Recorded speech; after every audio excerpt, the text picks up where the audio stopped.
What happens to the money already collected from tariffs if they are correctly struck down?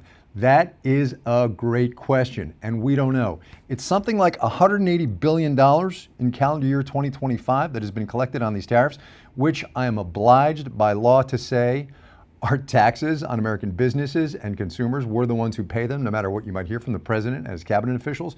So, how are they going to refund that money? To whom are they going to refund it to? We don't know yet. It's going to be a huge mess. Hey everybody, it's Kai Ryssdal, the host of Marketplace. I'm going to answer some questions that we got from y'all about the big Supreme Court case about President Trump's tariffs. What tariffs have actually been collected? The history seems to be bluff a big tariff and then back off. The markets seem to ignore them. Taco. Trump always chickens out. Goods don't seem to have increased in price. I know some research shows that businesses were eating most of the tariffs. What is the reality? Well, the reality, Brian, is that tariffs have been collected. Something like $180 billion worth, right? It's taxes paid by you and me on everything from steel imports to leather goods to wines to cheeses, take your pick. Tariffs are affecting this economy. Consumers are paying more, and that's why this case in front of the Supreme Court is such a big deal. Where have the funds from tariffs been going? I've been hearing that we're making so much money from them, but also we've been cutting government services, and also the debt is still going up. So where is the money going? So Darcy, there's a lot in that question. I'm going to take it piece by piece. The funds from tariffs go to the general fund, the State Department's main checking account, right? Give or take $180 billion since the beginning of the fiscal year. You've been hearing we've been making so much money from them. I cannot stress this enough.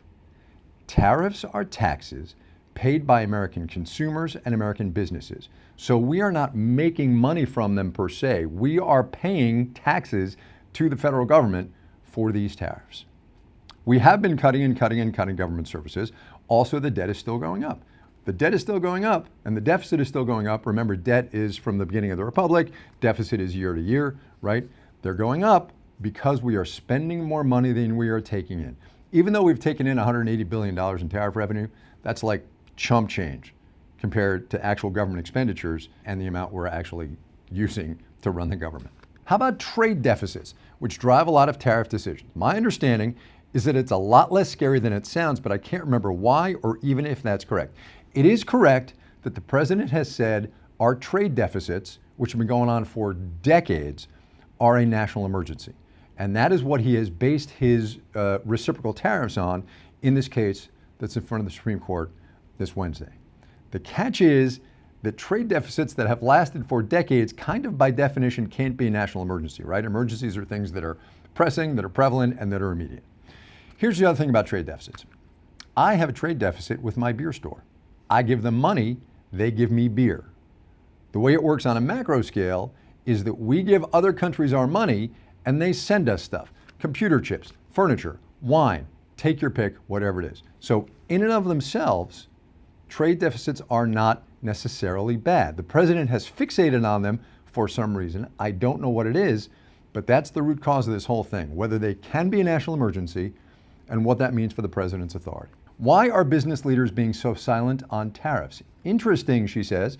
Big biz have said stuff. What's the disconnect here? So I think there's a couple of things going on. Number one, the small businesses that we talk to a lot on Marketplace are screaming about these tariffs.